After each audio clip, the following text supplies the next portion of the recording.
Once upon a time, in a peaceful little town surrounded by mountains, there was a young man named Leo. At that time, Leo was about 20 years old and came from a poor family. His father, Mr. Mark, was a mechanic who toiled from dawn until dusk to provide for their family. His mother, Claire, also kept busy cleaning houses all over town to earn a little more income alongside her husband. Leo's younger sister, Sophie, was about 10 years old back then. She always looked up to her older brother as a hero, a role model whom she admired and loved deeply. Despite their difficult circumstances, Leo always nurtured a huge dream. He wished that one day he could own a chain of restaurants of his own, not only to change his own life but also to help his family break free from poverty. One freezing evening, while sitting all alone in front of his home, Leo gazed up at the sky filled with stars. Amid his deep thoughts, he asked himself, "How can I make this dream come true when we have nearly nothing in our hands?" The following day, when Leo opened up to his father about his ambitions, Mr. Mark warmly advised him, "Dreams are never free. If you want to achieve them, you must start from small things, using your own ability and hard work." That piece of advice struck deep within Leo's soul, adding resolve to his future path of struggles and perseverance. After sharing his dream with his father, Leo began to reflect carefully on his future. Although the situation was tough, his family nearly penniless, Leo remained determined to pursue a better future. Amid his thinking, a spark of an idea came to him. The people in his town liked warm, fresh bread, yet there was no convenient place nearby to buy it. Everyone had to travel a long way to another town just to get their daily bread. Recognizing this need, Leo made up his mind to start a small venture by buying bread from Mr. Anderson's oven and selling it in his own town. But at the time, he hadn't a single cent to his name. In the face of this challenge, Leo summoned all his courage and went directly to Mr. Anderson, a renowned, strict baker who was not easily trusting of people, to ask for help. Leo boldly explained his plans. "Mr. Anderson, I want to buy your bread and sell it in my town, but I don't have enough money. If you agree, I'll pay you back in a week with a little extra." Mr. Anderson narrowed his eyes in suspicion. He wasn't sure whether to trust this young man. But Leo pressed on, speaking with a voice full of conviction. "I may not have much now, but I am hardworking, I keep my promises, and I am determined to succeed. Please give me a chance to prove myself." After thinking it over, Mr. Anderson nodded in approval. He provided the bread first, without taking a single cent in advance, trusting in Leo's word.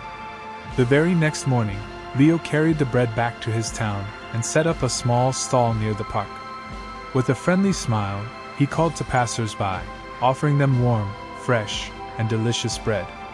At first, many were unsure, but soon enough, people tasted the bread, liked it, and started spreading the word.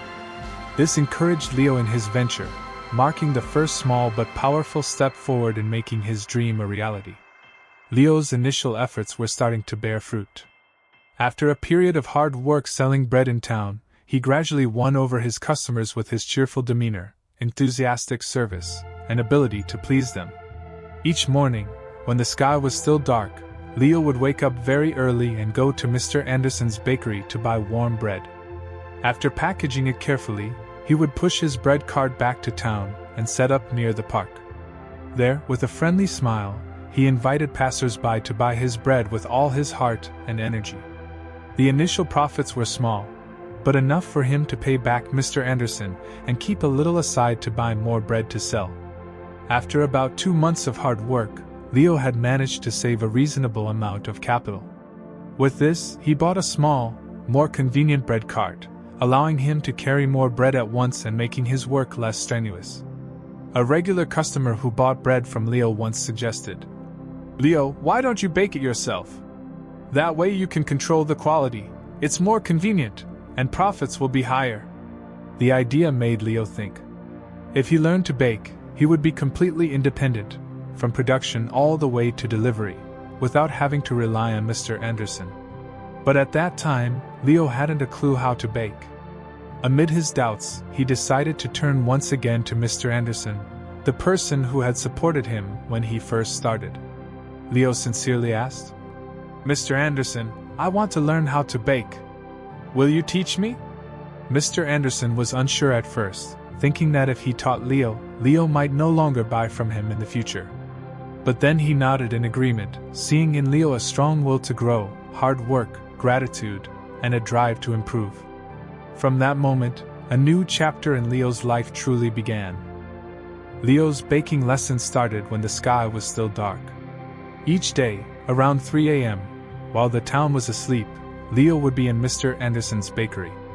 There, Mr. Anderson patiently taught him everything, from mixing and kneading the dough to baking it at the perfect temperature. At first, Leo's bread was often too dry or undercooked. Sometimes whole batches were spoiled and unusable.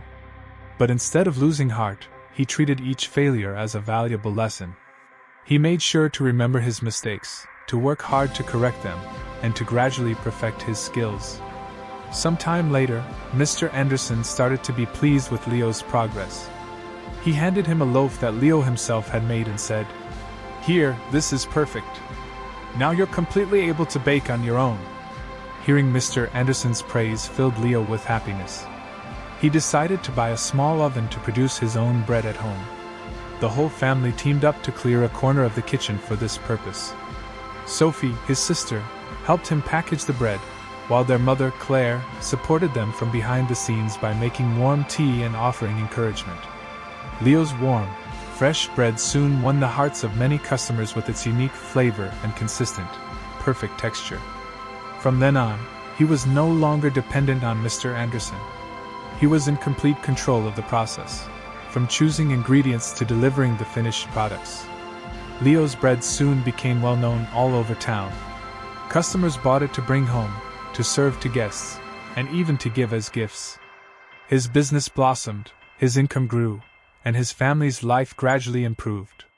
But Leo always remembered, without Mr. Anderson's trust at the outset, without perseverance in hard times, none of this future would have been possible.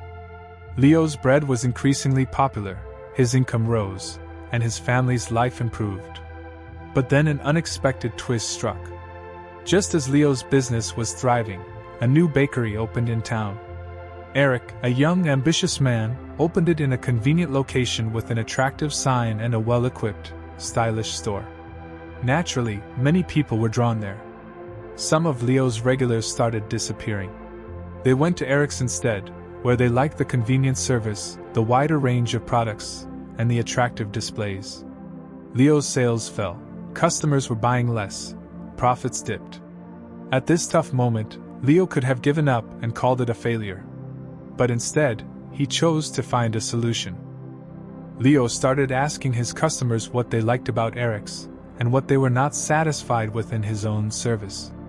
Some said Eric's place was more convenient, more nicely presented, with greater variety.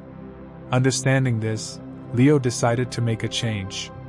Using the small amount of capital from his business, he bought some paint and materials and redesigned his bread cart himself, adding color, a logo, a convenient price board. Besides his traditional bread, he researched and started adding sweet varieties and cupcakes that were more popular with his customers. Leo also studied video tutorials from the library to learn how to decorate his products and keep up with market trends. His hard work started to pay off. Customers started to come back to him, feeling the care, the completeness, and the service that Leo put into every loaf. These changes gave him the strength and encouragement to keep improving and never give up, always striving to prove his own worth.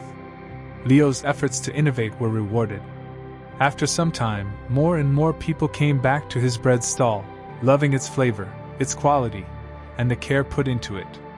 His business improved, his income grew, and eventually Leo was able to rent a small shop in the center of town. Leo decided to pursue his venture more seriously. He involved his family in the business. Sophie, his sister, greeted and packaged bread with a friendly smile, while their mother, Claire, kept careful financial records and managed expenses. Leo's bread was not only popular for its taste but also for the soul and effort that his family put into it. The shop was always filled with people who fell in love with its warm, fresh products. But then a new incident struck. At the height of their success, a fire broke out in the oven area of the store. Leo noticed smoke from the back, rushed in, and fought the fire with water, preventing it from spreading further. Nevertheless, some equipment, the oven, and the cooking area were completely destroyed. When the people in town heard the news, many came forward to help and encourage Leo's family. They donated utensils, financial aid, and whatever else was necessary to help him rebuild. Neighbors, friends, and loyal customers all wanted to support a man who was hardworking and determined to rise from difficulties. In those moments, Leo recognized the power of community. Where previously he fought alone, now he was surrounded by kind people who were willing to help him through hard times. From the ashes, a new beginning arose, adding more strength to Leo's resolve to keep growing and affirm his worth through his own labor and perseverance.